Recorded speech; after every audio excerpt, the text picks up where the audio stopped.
Bonjour tout le monde, bienvenue dans une nouvelle vidéo.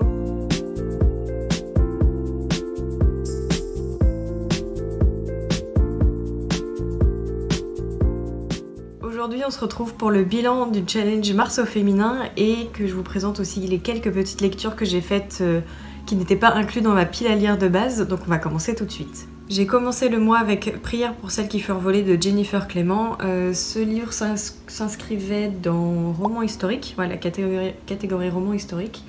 Et du coup ici on va suivre Lady Di qui a 14 ans, elle est née dans les montagnes du Guerrero, du coup au nord du Mexique, et en fait dans son village, c'est vraiment un petit village reculé de montagne, il n'y a plus que des femmes parce que les hommes sont partis petit à petit pour vivre une vie meilleure, parce que dans ces montagnes, la montagne est très dangereuse, autant pour la nature que pour les alentours, puisque tout autour il y a des cartels, et les cartels volent les jeunes filles, jeunes femmes, les femmes en général, celles qu'ils trouvent belles, ils les volent et volent leur vie, tout simplement.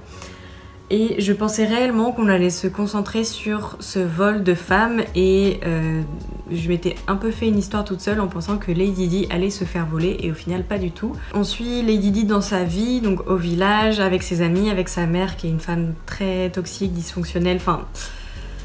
Elle est pas, c'est pas une mère incroyable, et après aussi avec l'histoire qui se passe autour de l'école, de ses amis, de son travail. Et il y a l'une de ses amies qui se fait voler. Un jour elle revient, mais on n'en parle pas plus que ça.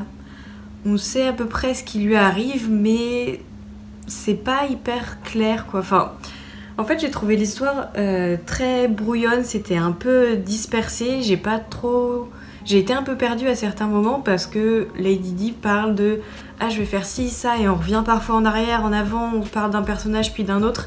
Et j'ai trouvé ça vraiment brouillon. Après, dans l'ensemble, j'ai bien aimé retrouver le Mexique et cette partie-là plus particulièrement que je connaissais pas du tout. J'ai retrouvé certains codes que j'avais pu voir quand j'y habitais. Moi, j'habitais à Puebla, donc c'est à peu près à 2h30, 3h de Mexico. Du coup c'est plutôt au centre du Mexique et tous les Mexicains m'ont dit le nord n'y va pas, c'est très dangereux, donc je savais pertinemment que c'était dangereux et voilà, j'ai découvert un peu ça, j'ai retrouvé quelques éléments que je connaissais, mais c'est pas le roman du siècle quoi. Là je vois dans mon carnet de lecture j'ai mis 3 étoiles, mais je pense que j'ai mis 3 étoiles du coup sur 5 uniquement parce que ça se passe au Mexique et que j'avais pas lu de livre qui se passait au Mexique à part Como agua para chocolate de Laura Esquivel, c'est chocolat amer en français. Voilà, c'était sympa, je l'ai fini parce qu'il fait que 260 pages, mais j'ai trouvé que l'histoire était vraiment pas... En fait, Prières pour celles qui furent volées, on a l'impression avec le titre qu'on va vraiment suivre ces jeunes filles qui se font voler, et en fait pas du tout, on suit juste Lady Di dans sa vie. Et sa vie qui est horrible, ça, il n'y a pas de doute là-dessus. Hein. Elle se fait, elle a peur pour sa vie tout le temps, et notamment parce que c'est une fille. Mais ouais, j'ai été déçue et c'est pas du tout ce à quoi je m'attendais. Donc voilà, c'est à peu près tout sur ce livre. Si vous voulez découvrir un peu cette partie du Mexique qui est assez réputée comme étant dangereuse, ça vous l'aurez parce qu'elle l'explique bien, mais... vous n'aurez pas l'histoire d'une jeune fille qui se fait voler. On suit l'histoire d'une jeune fille, on suit sa vie, c'est tout. Ensuite, j'ai lu de Tatoueur d'Auschwitz de Heather Morris, qui est du coup inspirée de l'histoire vraie de Laleh, qu'on va suivre dans les camps de concentration. On lui attribue le métier de tatoueur, donc il tatoue les arrivants au camp. Et un jour, il va tatouer de nouveau des jeunes femmes et il va faire la rencontre de Gita. Il va faire la rencontre. Ils vont se regarder et ça va être leur seule interaction. Et il devient obsédé par Gita. Il a vraiment ses coups de foudre au premier regard. Et on va suivre leur histoire d'amour tout au long du roman. Et aussi un peu les conditions de vie du camp et comment ça peut se faire. Globalement, j'ai trouvé que c'était une histoire qui était assez sympa. J'ai bien aimé du coup découvrir le métier de tatoueur et en fait le tatoueur du camp a certains privilèges par rapport aux autres détenus parce que oui j'allais dire je vous ai pas dit le nom du camp mais c'est écrit juste là mais oui du coup il a certains privilèges, il peut dormir dans une baraque à part et il peut se déplacer un peu plus librement que d'autres prisonniers grâce à sa sacoche. Donc pour certains c'est un traître, pour d'autres, voilà, ils ont l'impression que parfois c'est un collaborateur ou un traître. Donc c'est un peu compliqué comme situation. Et j'ai trouvé l'histoire intéressante, l'histoire d'amour est très belle. J'ai juste déploré le fait que, en fait, l'autrice ne raconte pas tant la violence des camps. Elle raconte l'histoire de l'allée, comment il vit sa vie. On voit qu'il souffre. Mais j'ai l'impression qu'on n'a pas assez expliqué à quel point c'était horrible et inhumain. Il y a quand même certains passages où c'est vraiment difficile, où j'ai un peu morflé. Mais j'ai trouvé que ça survolait un petit peu trop parfois l'horreur de ce qui pouvait se passer. Après, c'est peut-être un choix de l'autrice aussi, mais j'ai un petit peu regardé aussi après la vie de l'allée. Comment je n'arrive plus à retrouver son nom de famille. Bon, je vous l'écrirai à l'écran, son nom de famille. Mais du coup, j'ai aussi vu quelques critiques qui avaient été faites à l'encontre de Heather Morris, qui étaient du coup un peu les mêmes que les miennes. Les historiens et d'autres rescapés des camps expliquaient que pour eux, c'était pas hyper juste historiquement, justement à cause du fait qu'elle parle pas assez de l'horreur qui pouvait se perpétrer dans les camps et que ça avait l'air pas trop... Enfin, ça avait pas l'air si difficile que ça, quoi, entre gros guillemets. Hein.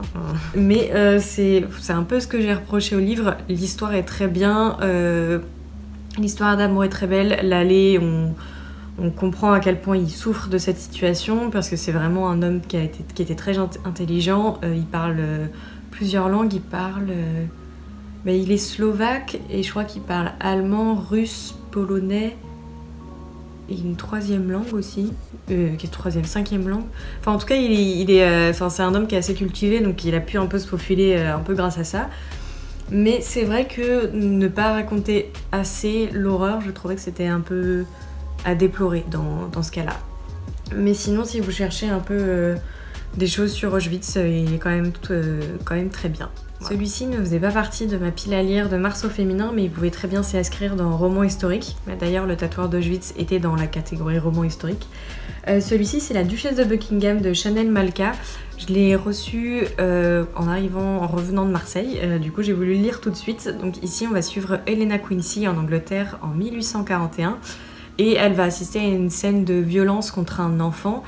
C'était un enfant travailleur et il avait volé son patron pour manger un peu. Il s'était fait attraper, donc il s'était fait frapper publiquement. Et Helena assiste à ça et elle trouve que c'est complètement injuste et horrible, alors que toutes les autres personnes autour sont pour. Donc elle, vu qu'elle est profondément contre, elle écrit une tribune, la signe, et du coup dénonce tout ça. Ça revient aux oreilles de la reine Victoria qui est plus ou moins ravie. Donc elle va décider de lui faire l'honneur de devenir sa dame de compagnie, mais c'est un peu forcé. Donc voilà, Helena va se retrouver à la cour de Buckingham et voilà, il va se passer plein de choses. Elle va pouvoir œuvrer pour ses enfants, mais il y aura plein d'autres choses qui s'y passent. Et j'ai adoré ce roman, ça a été un gros coup de cœur. Je l'ai lu hyper rapidement, je l'ai dû le lire en 2 jours, j'arrivais pas du tout à le lâcher. Et celui-ci, il fait 450 pages quand même, je l'ai lu vraiment hyper rapidement. Mais ouais, c'est vraiment une histoire que j'ai beaucoup aimée. J'ai bien aimé la tournure que prennent les événements, j'ai bien aimé les personnages. Helena est quelqu'un de très curieux, et vraiment curieux un peu de tout. Donc on la suit vraiment un peu dans son cheminement, elle comprend parfois ses erreurs. Et j'ai bien aimé aussi découvrir la reine Victoria qui arrive à se révéler de temps en temps, elle est très honnête et après elle fait un peu ses coups en douce. Enfin, c'est un personnage très gris que j'ai beaucoup aimé aussi. Et voilà, dans l'ensemble, j'ai beaucoup aimé les personnages que j'ai trouvé hyper bien construits et la narration aussi est très bien construite aussi, j'ai beaucoup aimé. Je crois que je l'ai dit assez beaucoup aimé, je vais arrêter. Mais en tout cas, si jamais vous voulez quelque chose qui se passe à la cour de Victoria, à l'époque victorienne, c'est un très bon livre que je peux vous recommander. Ensuite, j'ai lu Ressac de Digly. Je crois que celui-ci, je l'avais mis dans la catégorie essai, mais au final, c'est un peu une autobiographie parce que c'est un récit de vie, le récit d'une expérience qu'a fait Digly. Du coup, c'est Maureen Wingrove, son vrai nom. Et je l'ai trouvé hyper intéressant. Je vais vous lire rapidement la 4e, je vais pas tout vous lire. Ode à la solitude et à la lenteur, Ressac est le récit d'une fuite. Une fuite géographique d'abord, depuis mon petit appartement lyonnais vers les murs centenaires d'une abbaye bretonne, pour une retraite de 5 jours, seule face à la mer. Un départ vers le minéral, les embruns, les nuées d'or et de rose. J'ai beaucoup aimé, je vais me répéter, mais j'ai vraiment bien aimé. En fait, la première phrase, Ode à la solitude et à la lenteur, ça résume complètement le bouquin. C'est un tout petit livre qui fait à peine 200 pages, je crois. Il en fait... Ouais, 165, donc il est vraiment très court et il est hyper intéressant parce qu'on sent vraiment que l'autrice en a besoin. Il y a un de ses proches qui a un accident de voiture tout début du roman et elle explique qu'il a un trouble psychologique, voilà. Je crois que c'est le trouble bipolaire, si je dis pas de bêtises, et elle explique comment on lui a enlevé la personne qu'elle connaissait au profit de cette personne qu'elle appelle l'autre, parce que cette personne n'avait pas été diagnostiquée, donc il n'avait pas eu de traitement, il savait pas ce que c'était les phases maniaques ou les phases down, je sais plus comment on appelle ça. Mais voilà, du coup elle a besoin de cette déconnexion totale entre cette vie affective qui est assez compliquée et aussi sa vie un peu de ville qui est assez prenante et qui peut être étouffante par moments. Je me suis retrouvée dans beaucoup de points qu'elle abordait, notamment la lenteur et la solitude. J'ai moi personnellement besoin de ces moments de solitude pour aller bien dans ma vie et que ça aille bien tout simplement. Et j'ai beaucoup aimé quand elle l'a raconté et on sent vraiment à quel point ça l'a fait évoluer dans sa vie et à quel point ça a pu lui faire du bien à elle aussi. Et du coup découvrir ça en même temps avec certains paysages qu'elle peut dessiner, décrire et les rencontres qu'elle fait aussi avec d'autres personnes qui ont effectué une retraite de plus ou moins longtemps. Leurs conversations sont très intéressantes aussi parce que du coup elle a rencontré que des femmes et ces femmes-là ont chacune une histoire différente et chacune une raison ou plusieurs raisons de venir dans cette abbaye pour se ressourcer. J'ai trouvé ça hyper intéressant, voilà, donc j'ai beaucoup aimé. Et j'ai décidé d'enchaîner avec Nous sommes tous des féministes de Chimamanda Ngozi Adichie. Alors dans cette version que j'ai empruntée, il y avait aussi Danger de l'histoire unique. Donc c'est 2 discours qu'elle a prononcés dans des TEDx, je crois. Et ils sont chacun assez courts. Alors Nous sommes tous des féministes fait 51 pages et le Danger de l'histoire unique, il en fait une trentaine quoi. Même pas une vingtaine. Ce livre-là était dans la catégorie essai et j'avais jamais lu Chimamanda Ngozi Adichie. J'ai pas du tout lu Americana dont j'entends beaucoup parler, mais je sais qu'il est très bien et que probablement j'aurais envie de le lire à un moment donné. Pour le discours Nous sommes tous des féministes, je m'en suis retrouvée dans beaucoup de points. Tous les points qu'elle a abordés, je trouvais qu'ils étaient très intéressants et j'étais d'accord avec elle. Mais j'ai beaucoup aimé aussi le côté dont elle nous présente la société nigériane et comment le féminisme est inclus dans cette société, comment il est reçu, etc. Du coup, j'ai beaucoup aimé découvrir ce point de vue-là et ce point de vue sur cette société que je connais pas du tout.